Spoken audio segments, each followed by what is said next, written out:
Everyone. Thank you so much for joining us for today's Lunch and Learn on the bright future of solar energy in Maine. Most of us already know that switching from fossil fuels to reliable, cost-effective renewable energy can reduce carbon emissions and provide energy and economic security. Phil Coupe, co-founder of Revision Energy, joins us today to answer questions about the viability of our solar resource in northern New England, explain the opportunities created by last year's changes to state solar policy, including about community solar farms, and to discuss the work still ahead through the Maine Climate Council and other modes. Next slide. My name is Kathleen Meal. I'm the Director of Policy and Partnerships at Maine Conservation Voters and Maine Conservation Alliance. Our organizations work to protect Maine's environment and our democracy by building diverse coalitions, influencing public policy, holding politicians accountable, and winning elections. Next slide. A few technical notes for today's event. This Lunch and Learn is being recorded, and the video will be posted on our website later this afternoon, along with recordings of all of our previous Lunch and Learns. You are all muted, but we do want to hear from you. You can send your questions to me, Kathleen, through the chat as they occur to you. You can find the chat by hovering your mouse over the bottom of your screen, and I'll keep track of your questions and compile them to ask during the Q&A session at the end. If you have any technical difficulties during today's program, you can message Will Sedlak through the chat function for help. Thank you all for joining us, and Phil, I will turn it over to you. Hello, everyone. Thanks so much for joining on this beautiful day in Maine. It could not be any nicer. I think Apollo, the sun god, is smiling on us right now. And I'm going to share my screen so that everyone can see what I'm seeing. Bear with me here.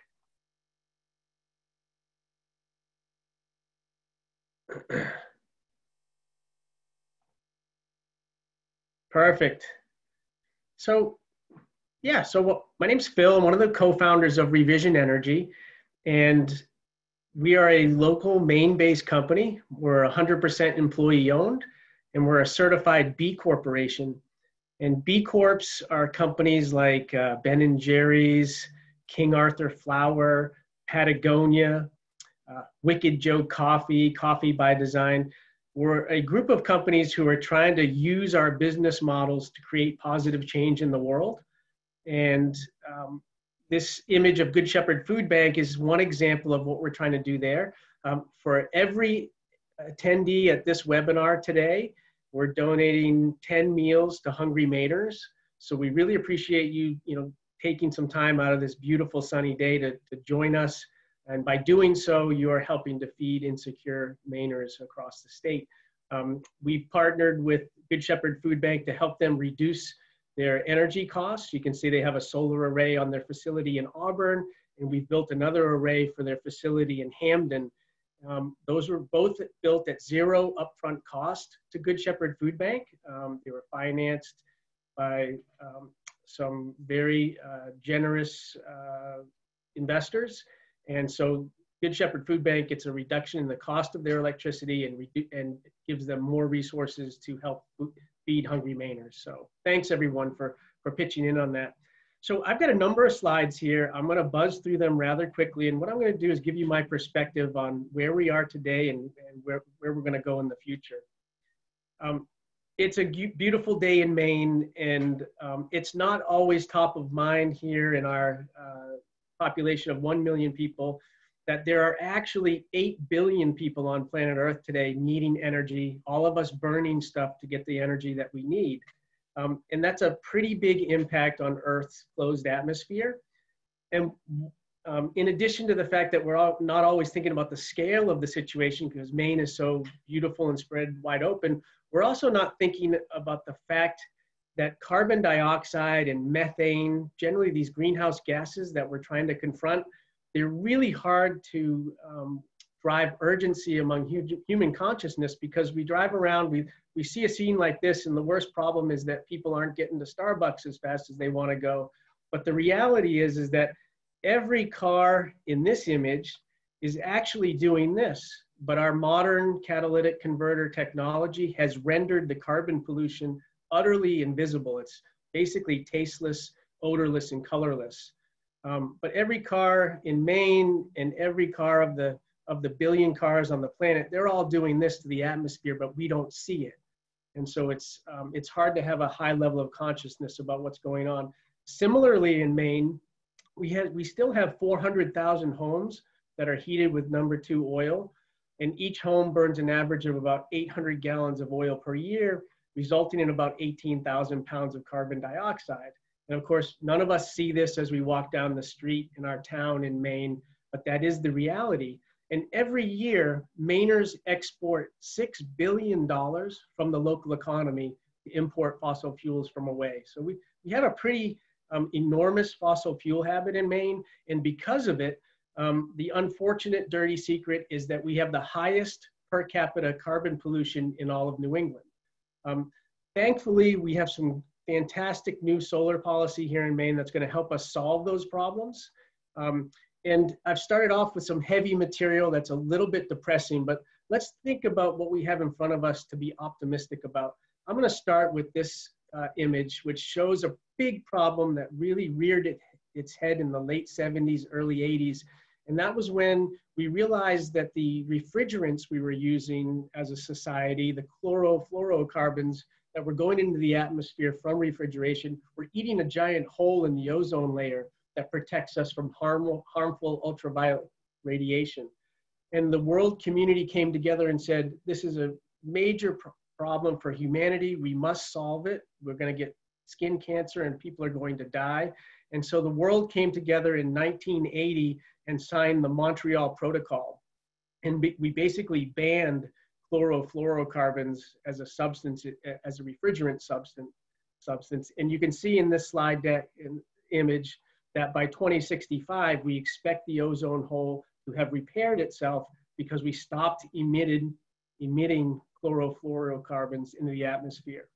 And that's the similar problem that we confront with the carbon dioxide.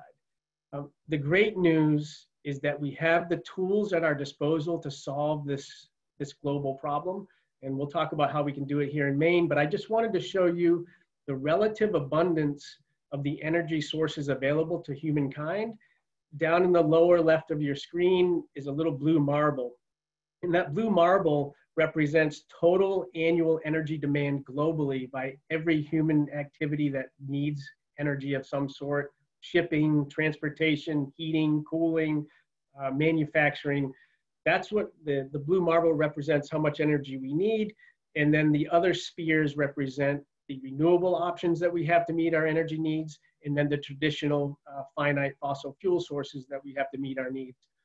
The giant circle in the middle, the yellow one, should give everyone a good indication of what might be our best energy choice in the near term. The takeaway from this slide is that in 1 hour, the sun delivers enough energy to the surface of the earth to power all human energy demand for an entire year. So on a day like today, we have this colossal amount of clean, renewable solar energy falling down all around us to more than meet all of the energy that we need in Maine, as well as around the globe. I mean, that's a pretty remarkable amount of power in the form of electrons coming from the sun, photons coming from the sun 98 million miles away. Let's talk about our local solar resource, right? This is what really matters to us. And it's not always top of mind for us living in Maine that our latitude is identical to Monaco on the French Riviera, where they have a year-round sunny, balmy climate. We unfortunately have some pretty harsh winters due to the way the Gulf Stream winds bring Arctic air through our region to give us the winter season. But the bottom line is our latitude is very sunny. And you can see in the upper right here, I've also circled Germany to illustrate how much further north they are than us. 30 years ago, Germany launched the same type of solar policy incentives that Maine has just started this year. And over those 30 years, Germany has installed well north of 1 million solar energy systems and more than 30,000 wind turbines across their country. And they're showing us how a modern industrialized nation of 80 million people with heavy manufacturing can move away from the fossil fuel energy and the nuclear energy that they were over-relying on prior to their energy transition. That's really getting a lot of momentum, and you can see they're brushing up against 100% renewable energy combined with storage on a more frequent basis. The takeaway here is that in Maine, we actually get 33% more sunshine per year than Germany because our latitude is much more southern than theirs. And another way to think about the solar resource in our region is to look at this nationwide solar irradiation map. And this is showing us what the yield will be from a solar array in a given territory in the United States. And so it's surprising to folks to know that a solar array installed roughly south of Bangor is going to yield the same annual clean energy output as a solar array in Houston, Texas. And that's for two reasons. In Maine, we have a pretty good latitude, so we have good sunshine here. But today, on these really bright, cool, sunny days, solar technology is at its maximum efficiency because they work better at cooler temperatures. And so there's a penalty for the heat and humidity that they experience down in a place like Houston, Texas. Bottom line is we have a very strong solar resource in Maine. And it's already helping us reduce that fossil fuel habit I mentioned earlier. So now that we understand that we have a pretty good solar resource, I think it's also really important for everyone to know that the cost of the technology to harvest that solar resource has plunged precipitously over the past 40 years. The cost of solar technology is down by about 99% from when it was first introduced to the world back in the 70s. When we were just using it for our space operations for the most part. But you can see in this graph, as the cost of the technology has plunged, the global adoption of solar panels has really skyrocketed. And here's another illustration of the drop in the cost of the technology. This is from Bloomberg New Energy Finance. And so now we have the happy circumstance of a robust solar energy resource and cost-effective technology to harvest that resource. And while we're talking about that, I just think it's good to point out for those of you who follow investment opportunities, it's really quite remarkable how in 2020, clean energy stocks have outperformed the global stock market for pretty much all of 2020, at least since March. And so you could argue that we are at what is called a proverbial tipping point, when a certain technology reaches a viability that can be widely adopted. And so here's 1890 New York City on the cusp of a tipping point. You fast forward just 10 years, and you've had a radical disruption of the types of fuel that are being used, the types of technology that is being used for transportation. Here, you can't see an internal combustion engine anywhere. And here, there's no sign of the horse and buggy. And this is meant to illustrate the fact that once you reach a tipping point, the ability to convert can happen really fast. And that's what we're starting to see in Maine, particularly under the new solar policy. In fact, it really kind of blew my mind this summer when I drove by the oil tank farms in South Portland. I took this photograph from 295 in South Portland. And it's showing one of our 100-year-old Maine oil companies, the Sprague Corporation. They're pretty psyched that they put solar energy on the first oil tank in the nation. I think that's a pretty good sign of a tipping point. And as I spend my days fully immersed in this space, I see signs of the tipping point all around me. This is a coal-fired power plant up in Ontario that was blown up in 2018 to make way for a 44 megawatt solar power plant. About a year ago, one of the first airlines up in Vancouver, they fly the small kind of puddle jumpers. They're converting their 40 airplanes to complete battery electric, and that process has already gotten started. More good news out of Canada. this is the world's first 100% battery electric snowmobile, so that before too long, those of us in Maine who like to zoom through the woods will no longer be polluting the air and scaring the animals with those loud machines that we use today. These new all-electric sleds are much quieter and have zero emissions. All across the different energy uses that you can think of, we're starting to see amazing innovation. This was a preview of Scandinavia's effort to start decarbonizing its world-class ferry fleet. And here is the first of the actual ferries that's now operating in Norway. This boat is called the Future of the Fjords. It's 100% battery electric, and they built a special charging platform at the water's edge where they feed the batteries with a combination of wind, hydro, and solar power to make 100% renewable power going into that. So it's zero emission basically from cradle to grave. This is another futuristic vision that's been announced but is not yet real, and we hope to see this type of container ship making its way into Portland over the next 5 or 10 years. That is still a vision, not reality as of yet. This, however, is totally real. This is a 100% battery electric commercial fishing boat. It was launched in Norway to help them decarbonize their fishing fleet. And for those of us in coastal communities, we know that the diesels that we power our boats with today are rather dirty and have a lot of emissions associated with them. And here we can see that the solution is coming to solve for that problem as well. Here's the first ocean-going pleasure craft that's 100% battery electric.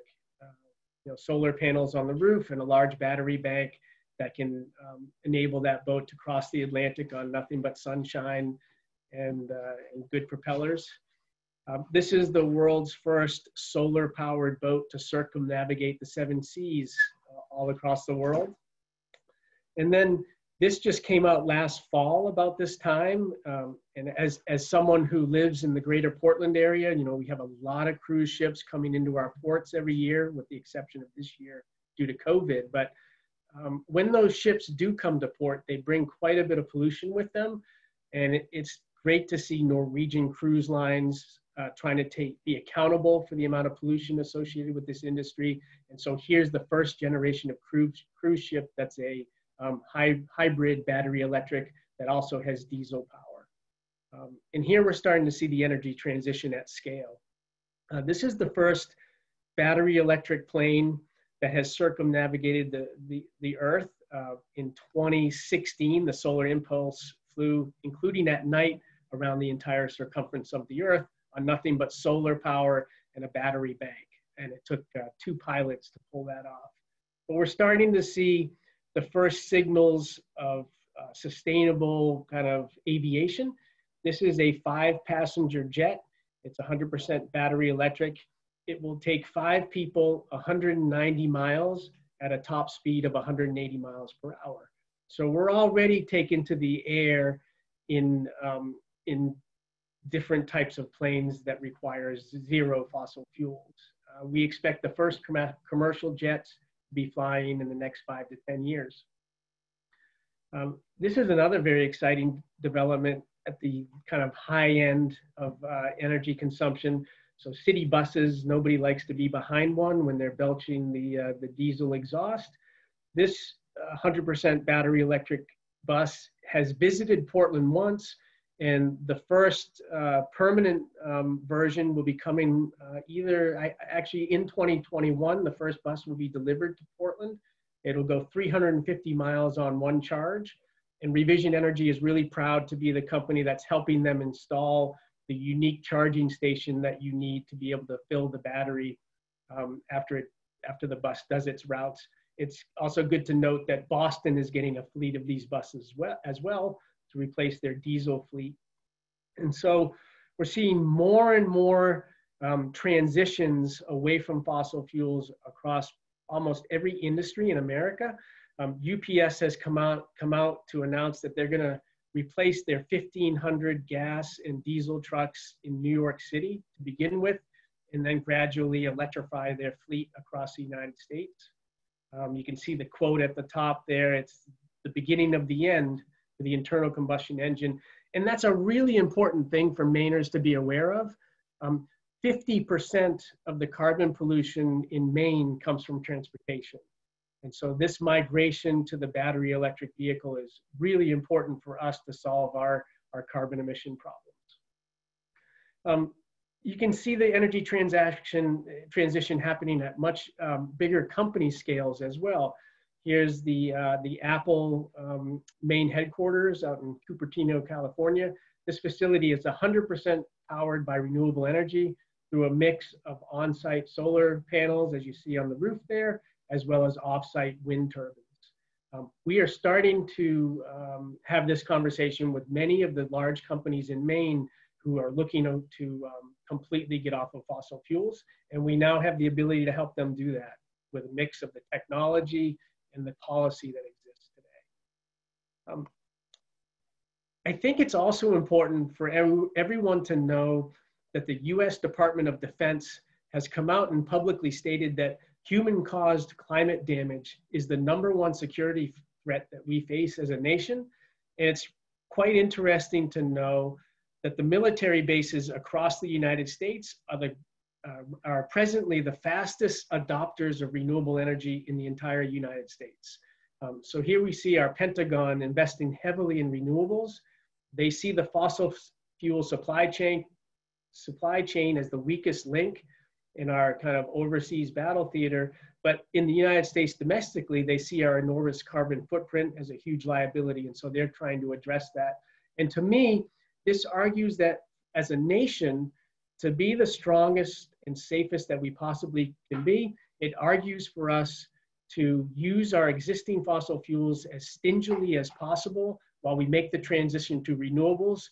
And then we will be able to keep that fossil fuel powder dry for that day when and if we need it in the future, rather than digging it up and burning it as fastly and cheaply as we possibly can, which has been our MO for too long.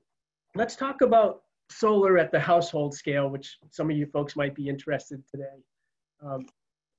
8 years ago, Revision Energy had this vision that we would somehow have the tools available to us to take a regular Maine household completely off of fossil fuels, which is no small feat in a state where we have a pretty harsh winter, and we have days when there's no sun shining or a nor'easter when it snows for a week.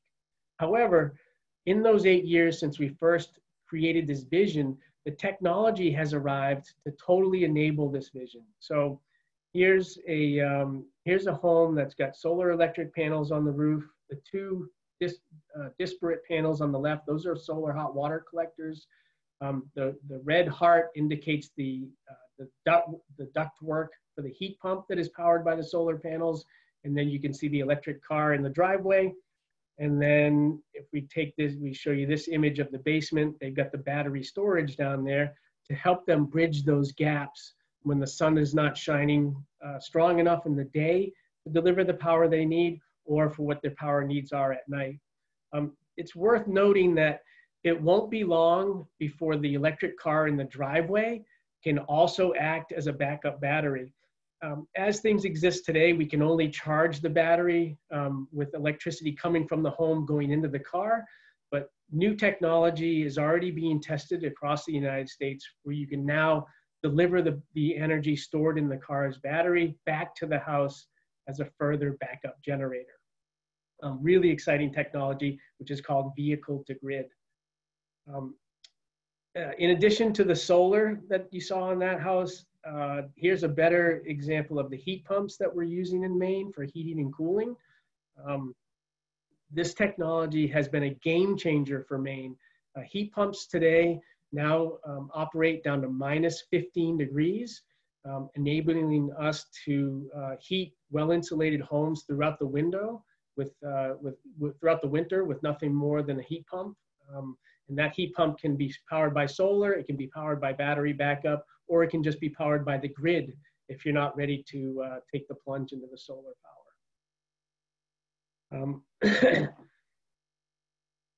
The best part about all of this, perhaps for Mainers, is the fact that you don't have to pay extra to do the right thing with regard to eliminating fossil fuels and reducing your carbon footprint. If you look at your cost of energy over the 35-year expected useful lifespan of a solar array, you can see at the lowest cost comes from having rooftop solar or a share in a community solar farm. You know, that locks in a price of about 8.5 cents per kilowatt hour for your electricity. Today, the average price across Maine is about 14 cents a kilowatt hour. So it's roughly half as expensive to make your own power on your roof as it is to buy power from the utility over the long haul. And then when you factor in expected utility cost increases over time, you can see that over 35 years, we expect that cost to jump to about close to 25 cents a kilowatt hour for those who stick with the utility. So huge opportunity, whether you pay cash for a solar project on your roof, or in the yellow graph there, if you finance it, it costs you a little bit more, but you're still well below what it costs to get your energy from the utility. Another way to think about those cost savings, we've done some very in-depth analysis about what it costs to run a home on an oil boiler or a gas boiler. That's on the left-hand side there, or propane, compared to if you use battery storage combined with heat pump water heaters, a heat pump heating system, and a solar energy project. The numbers speak for themselves about which option delivers the best low price to Mainers, and obviously the ones to the right have the lowest possible carbon footprint. So we do this at no cost for any homeowner who wants to have us come out and do an evaluation for them. In addition to the household scale, we're starting to solve for fossil fuels at the community scale. This is a megawatt size solar array on a capped landfill in South Portland. Today, this array is meeting about 12% of the city of South Portland's entire municipal load. And starting in 2021, we will be covering the rest of this capped landfill with a whole bunch more solar panels to try and get us north of 50% of the citywide load. And from there, we will find other spots to take them to 100% over time, which is obviously the goal of the entire state now. We're all trying to get to zero carbon emissions by 2050. And these larger scale projects are going to help us do that at the larger energy consumption scale. And that quality, businesses like Grandy Oats are part of that transition. 5 years ago, they decided they were going to eliminate fossil fuels from their entire operations. This is a national level manufacturer. They make granola that they ship all across the country. They're roasting that granola in solar powered electric ovens up in Hiram, Maine, in a former middle school. And it's just great to see companies like this innovating to show us the pathway away from fossil fuels. So at Revision Energy, we've been at this since 2003. Since that time, we've installed more than 10,000 clean energy systems in Maine, New Hampshire, and Massachusetts. And over that time in New England, we've now installed, all the solar companies have installed about 150,000 solar arrays across the entire New England footprint. And what we're learning is that solar energy at scale is proving that we don't need all the natural gas-fired power plants that provide the majority of our electricity today. And so this was a news story that happened 2 years ago. And what it's showing us is that on a day like today, when the sun is shining brightly across all of New England, and you have 150,000 solar arrays fully energized, we have successfully faked out the New England-wide electricity grid to imagine that a couple power plants went away. And this was a remarkable event. It was announced by ISO New England, that's the independent system operator who keeps track of all of our energy needs across New England. And this is when they realized that solar energy at scale is actually starting to have a measurable impact on the grid. And by the way, the solar array that you're looking at in that image, that one resides at the former Brunswick Naval Air Station. and you can see it's going across one of the runways there. So we've taken a wartime facility and now we're converting it to a clean energy power plant, as well as affordable housing and a huge technology business park on the space. So I think we're making some good transitions. I mentioned earlier about the fact of the transition of the electric car only being able to charge from the house. This is a vehicle that's now available in Japan because they've authorized the technology to work there, but coming soon to Maine and the rest of the country, we'll be able to use these cars as a backup generator. And that's going to be a really critical part of this energy transition, because as we know in Maine, we've talked a little bit already about the bad weather that will be coming in January and February, and how do we get through those really harsh months when we have polar vortexes driving really heavy energy demand. Well, if you have 250,000 electric vehicles standing by, plugged into the grid for charging, we will be able to ask those 250,000 vehicles to sell their energy onto the grid during periods of peak demand and help us get through things like a polar vortex or times when the grid is down, or even to shave off peak load events. And people will be able to get compensated for selling their electricity at times when the grid needs that kind of backup. The trend lines for electric vehicles are just incredible. You can see here that slowly but surely, the electric vehicles are starting to really enter the marketplace, and we expect about 20 new models to be announced in the next 6 months. The cheapest ones available today, the Nissan Leaf, for example, is similar to getting, say, a Subaru Forester. So that technology has come down in cost, and the range has really grown now to where these cars are giving 300 miles per charge routinely. And so if you're going to get an electric car, a lot of people have some nervousness around where they're going to be able to charge their car. There's this great little app that you can get called PlugShare, and PlugShare shows you where all the electric vehicles charging stations exist today. In addition to the fact that there's way more charging out there than you probably could have imagined, it's worth noting that 95% of your electric vehicle charging happens at your home. You don't really have to worry about how much charging is available out in the world. But if you are worried about it, rest easy, because there are plenty of places to charge up those electric cars that hopefully everyone's going to be going out to get as soon as possible. I'm getting ready to close up here with my presentation, and I just wanted to talk a little bit about what Revision Energy is trying to do as a certified B Corp and employee-owned company. One of our big ambitions is to help every nonprofit in Maine become energy independent, like we showed you at Good Shepherd Food Bank at the beginning. This is a school in Maine where we're helping them eliminate fossil fuels at zero upfront cost. And we're doing that whenever and wherever we can throughout the state, making a huge difference in the energy costs for these facilities and in them being able to educate students about the clean energy future that we're building for them today. This was the very first of those projects that we did back in 2010. It's a relatively modest system that we installed at the Goodwill Hinckley School, but we were just so proud when Glenn Cummings, who was the president at Goodwill Hinckley back then, told us that they were going to use all the energy savings to provide scholarships for at-risk and disadvantaged kids, which is really in line with our B Corp values at Revision Energy. And by the way, they're putting, we're going to put a couple megawatts on that campus here in 2021. That's going to further help them serve those disadvantaged kids. A little bit further from home, we're trying to do our part as well. This is one of the disaster relief solar-powered trailers that we built after Hurricane Maria slammed into Puerto Rico.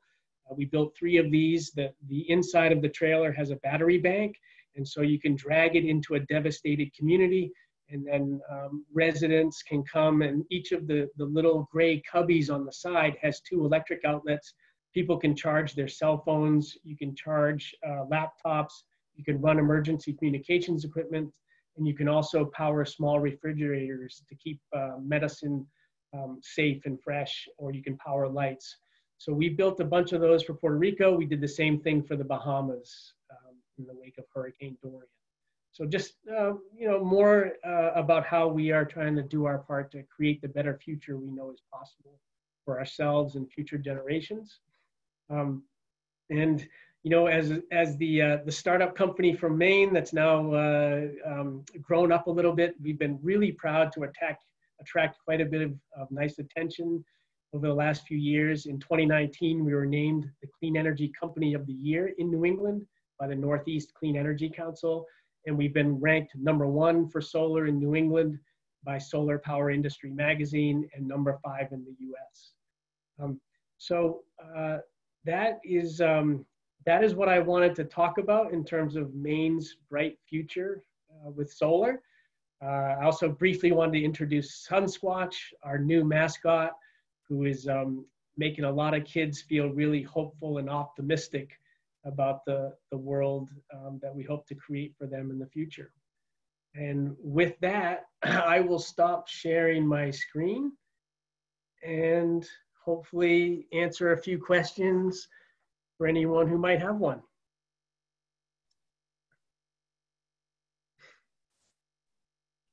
Thank you so much, Phil. That was really interesting. And, I'm always thinking both about the whole audience and the work that we do as an organization at Maine Conservation Voters, but also this topic just feels so personal. And so I have to share, I moved into a new house in July. The roof is perfect for solar. I know you and I will be talking more soon. Just thank you for making this real for all of us. You're welcome. And Kathleen, I should just mention to everybody that during this time of COVID, we offer virtual solar evaluations. So you don't have to have us come visit your home.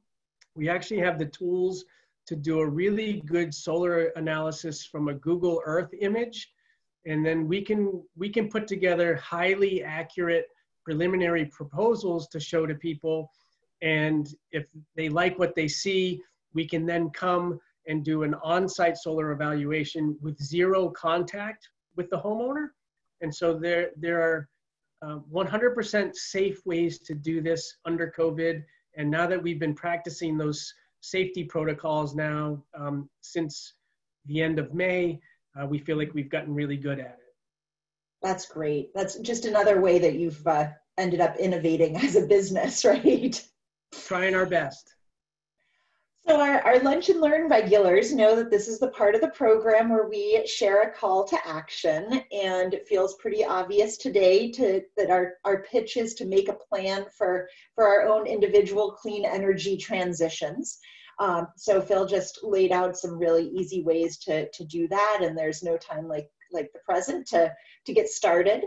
And while we're speaking of plans, please, please, please make a plan to vote in the November 3rd election.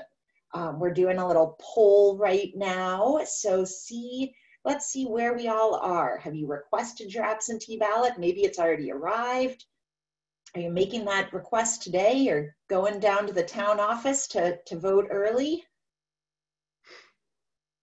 Please do not forget to sign the back of your ballot. This is the reason ballots do get rejected, and people just, they get so excited to vote that they forget to sign the back. So before you vote, actually even sign the back first. It's a good way to make sure you don't forget that important step. Good tip, thank you. It looks like we've got quite a few people weighing in, and looks like a lot of us have either mailed in our ballots already or are planning to drop them off once we've voted right at the town office, or maybe you have a drop box in your town. We have been working at Maine Conservation Alliance to make sure that all Maine people can vote safely this election season. And the reason we're pushing and encouraging early voting or absentee voting is to make sure that for folks who really need to be voting in person on election day, that it's safe and efficient for them and for poll workers. If you've got some time on your hands and are having that sort of panicky feeling that I certainly know very well, thinking, what can I do to help? You can email Abigail at maineconservation.org to figure out how to join us. So thank you all so much. And, whoops. There we go. There are the results. Now let's ask some questions. Phil, it seems like solar is happening on a couple of different scales. Can you say more about the sort of rooftop solar, distributed level versus large scale solar? Is one better than the other? Are there the transmission losses with going on the grid? Like, what do we need to know? Yeah, so for the average homeowner, the very best solution is to have the solar array right on your own property. You know, ideally you have a good south-facing roof pitch where we can mount the array that keeps it up and out of harm's way. It's also a very convenient mounting surface for us. By the way, the rule of thumb for mounting your solar array is you want to have the angle about the same as your latitude. So we're about 40 to 45 degrees latitude in most of Maine. And so that's kind of like the classic 12-12 New England pitched roof. It's not critical that you be at that angle, but that is the rule of thumb. And in terms of the direction that you face, you can basically be southeast to about 155 degrees magnetic on the compass to southwest at about 240 degrees magnetic. Ideal is 196 on the compass. That's true solar south in Maine.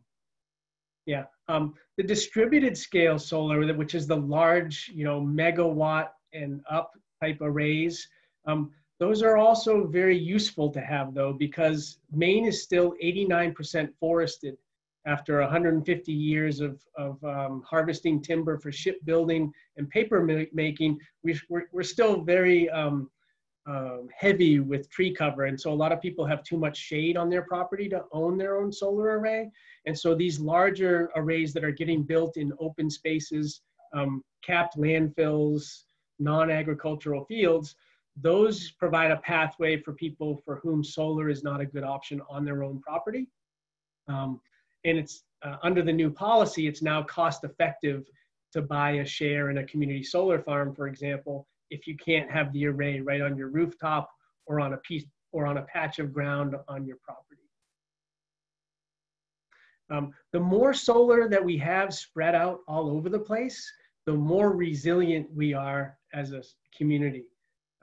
Distributed solar is the best antidote to power outages, to grid failures.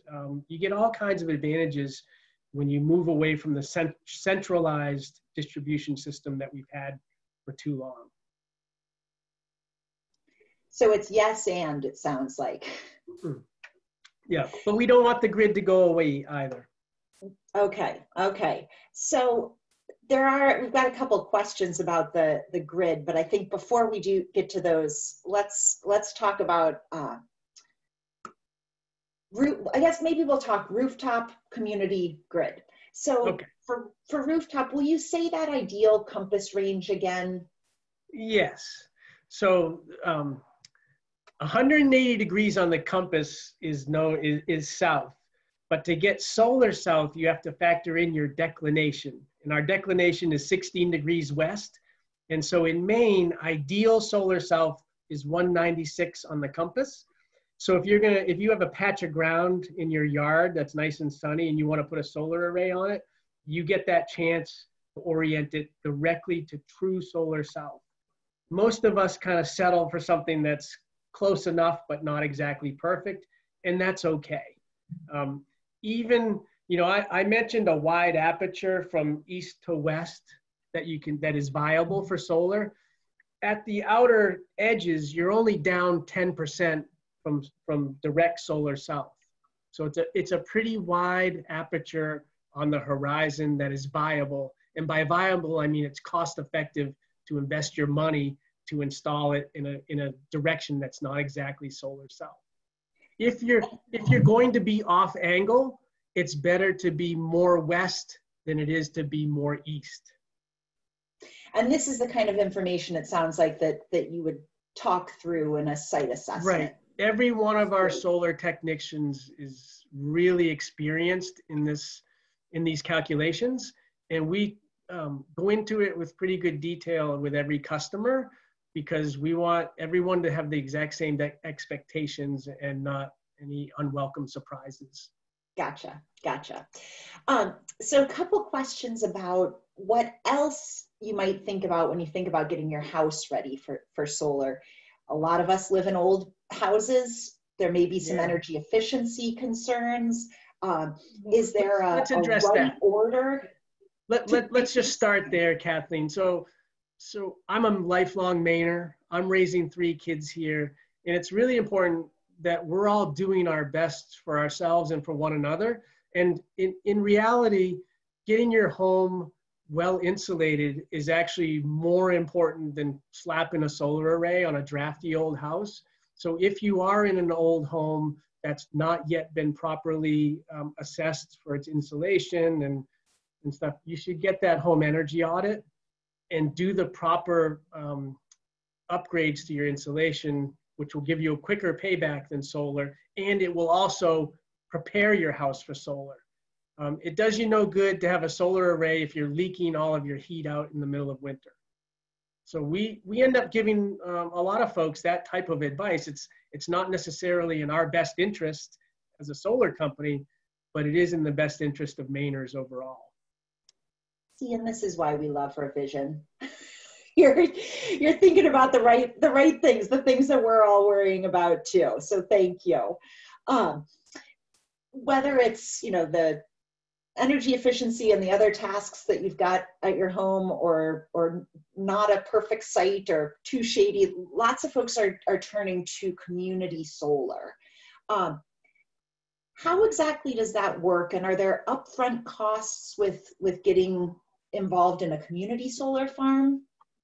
So the great news is the new solar policy that kicked off on January of this year has made community solar roughly cost competitive with rooftop solar. It's a little bit better on your own roof, but now that we can do community solar at scale and we get the advantage of economy of scale, we can now offer a community solar farm share that is roughly equivalent to a rooftop solar array.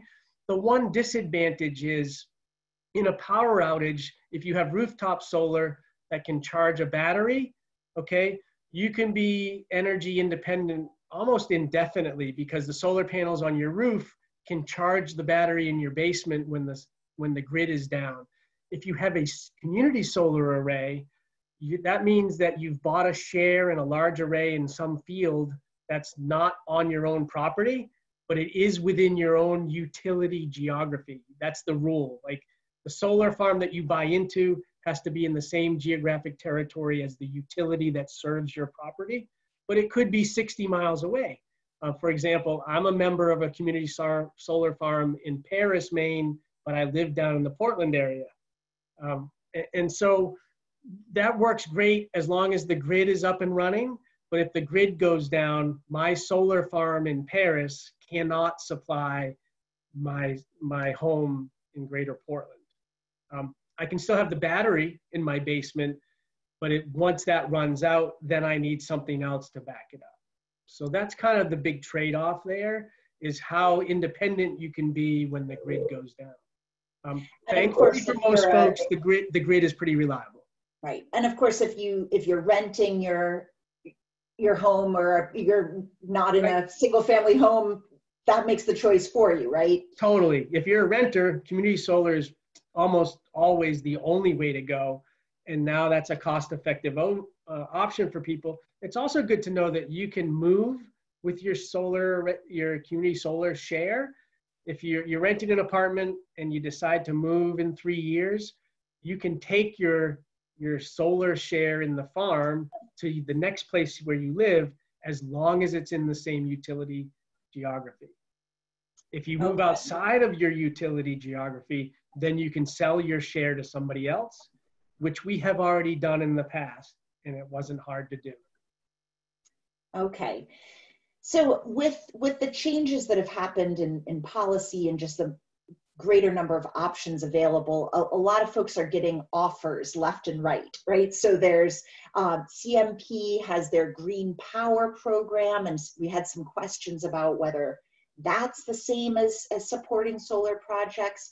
Some folks have gotten pitches from Isolar and NextAmp. Are these legit?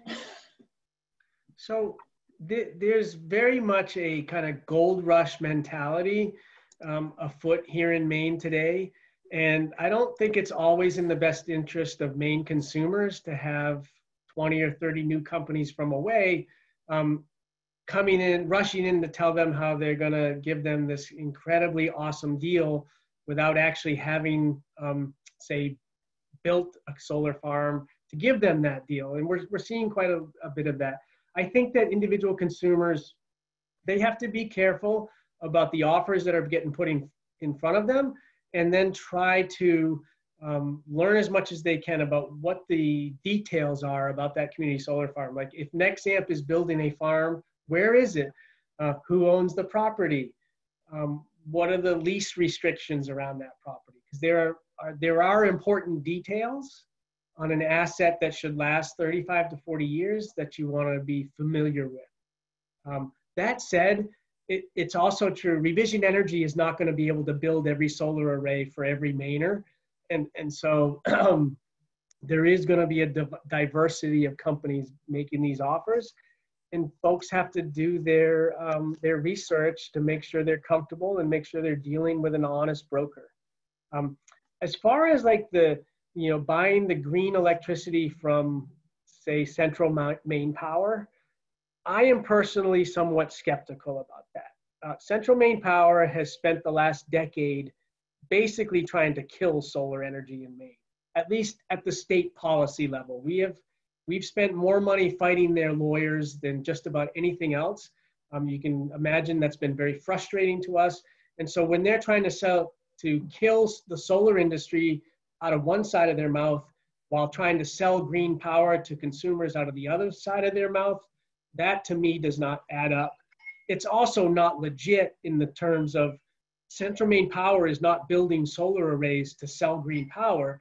They're buying the clean energy attributes from an existing renewable energy facility and selling those assets to somebody else. So, and of course, some of that is dictated by our renewable portfolio standard, right? They have to source a certain amount of power from renewable sources. They do, yes. But it's one thing for CMP to source that as part of their operations. It's another for them to buy, say, wind credits from a farm in Texas and then sell them to Maine consumers. That to me is not a credible acceleration of green energy in America. It's yeah, it's kind of like swapping the coconut shells. Gotcha. Thank you. So when we think about these larger solar arrays that are being built or will be built, couple of questions. One is a lot of times that land that's appropriate for a large solar array might also be land that's really appropriate for agriculture. How do we navigate that and balance the two when we think about siting?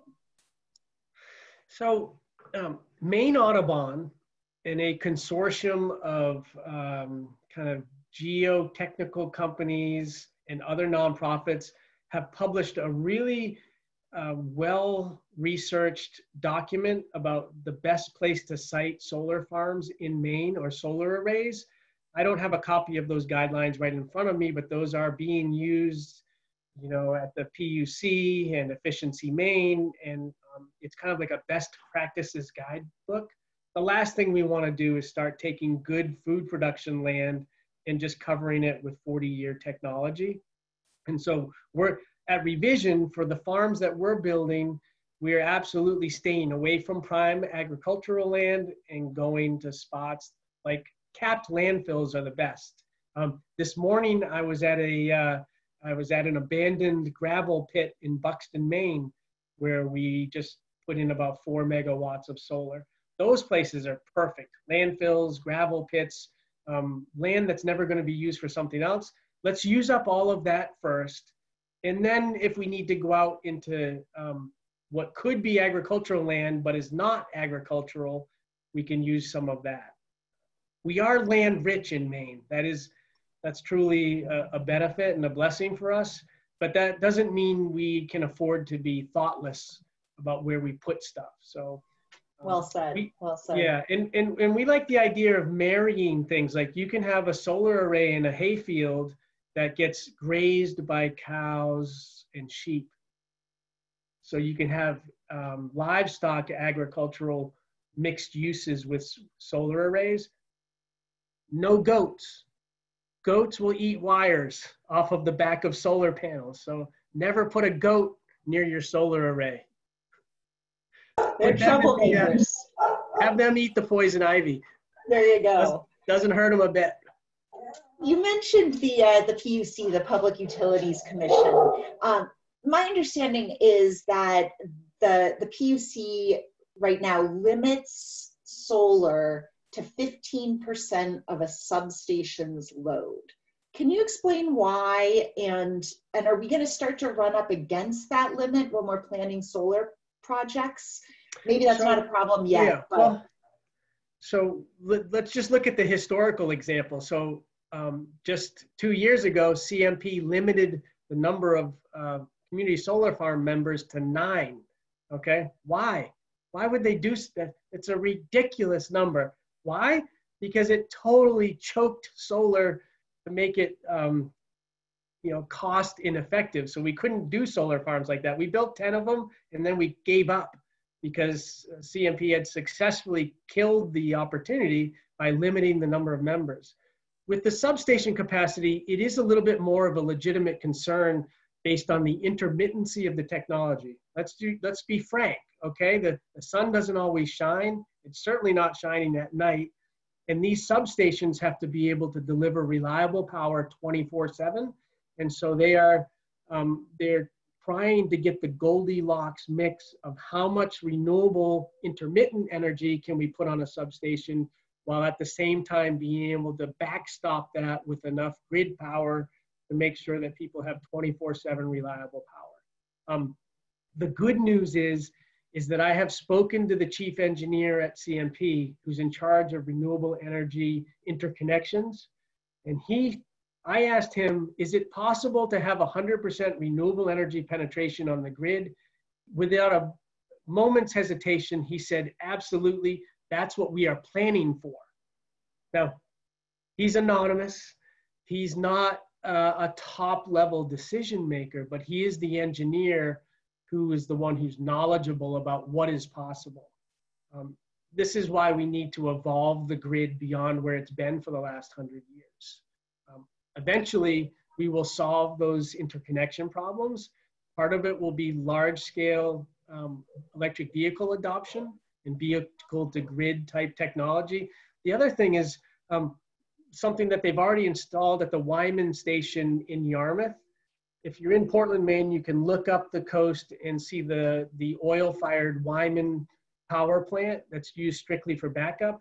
Well, kind of quietly, about 1.5 years ago, they put 16 megawatt hours of battery storage at that plant because they don't want to fire it anymore.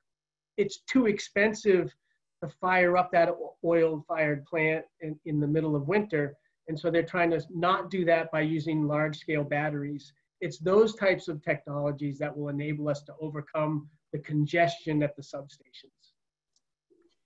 I love that you just explained how renewable energy is the cost-effective alternative to fossil fuels. Thank you. Yeah, you're welcome. We could go all day. We have a ton more questions, but I'm conscious of the time. And so I want to just wrap up the end of our conversation today with a question about the end of a solar panel's lifespan. What happens when 30 to 40 years down the road, a solar panel is at the end of its useful life, maybe a whole array is at the end of its useful life? what happens then? That's such an awesome question. So I almost put this in my slide deck. I should have in hindsight. So what was just announced about, I want to say about a month ago, is that they're building one of the largest battery recycling plants in New York over the next couple of years in upstate New York. So that's going to help us deal with the battery waste. Photovoltaic panels, the solar electric panels, they're basically made of glass, silicon, and aluminum, kind of widely abundant substances that are also easily kind of broken down and recycled and then reused or remanufactured. There's already half a dozen companies in America that are buying old solar panels, breaking them down to be into raw materials to be made into new solar panels someday. So a lot of the new large-scale solar developments are requiring that there be an end-of-life plan and what the cost is associated with that plan. And thankfully, we're solving that. Just kind of like Sean Moody of Moody's Collision. Well, where are all the millions and millions of cars that we've made and stopped using over the last 50 years? What's happened? They've been broken down, melted down, torn apart, and reconstituted into something else. And we will be able to do that more easily and more cost effectively with all of this solar technology, because it's actually cleaner stuff and it's less complicated. You don't have all the different things of 2,000 parts in the internal combustion engine automobile. So, I'm a huge environmentalist, and it matters to me what the end of life story looks like. And I feel 100% confidence that we are going to not leave some big pile of this stranded technology for people to worry about. And Kathleen, feel free to mention my email address if people want to follow up with questions, because I'm happy to do questions that way. It's phil@revisionenergy.com. Super simple. I feel badly when people can't get their question answered, but I welcome and invite anyone to email me directly, and I'll do my best. Thank you so much, Phil, and thank you everyone for joining us today. As Phil said at the top, Revision is donating 10 meals on behalf of every single one of us today, which means we've got almost 500 Mainers getting a good meal, and all of us getting some really good information today. So thank you. We will send out an email later this afternoon with a brief survey about today's program, a couple of follow-up notes, and would really love your feedback. So thanks for taking a few moments to fill that out. If you've enjoyed today's Lunch and Learn, I encourage you to join us for future programs every Friday from 12 to 1. Next Friday, Eric Giles, an attorney with Drummond Woodsum and a citizen of the Creek Nation, will join us to discuss the Supreme Court case that is upending federal Indian law. On its face, McGirt v. Oklahoma. Sorry about my background noise. Thank you for keeping Zoom real today. On its face, McGirt v. Oklahoma is about who has jurisdiction over crimes committed on tribal lands. But the case has some pretty fascinating consequences for our understanding of tribal sovereignty. Very different flavor than today's program, but just as fascinating. Thank you for joining us today, and we will see you next week. Have a great weekend, everybody.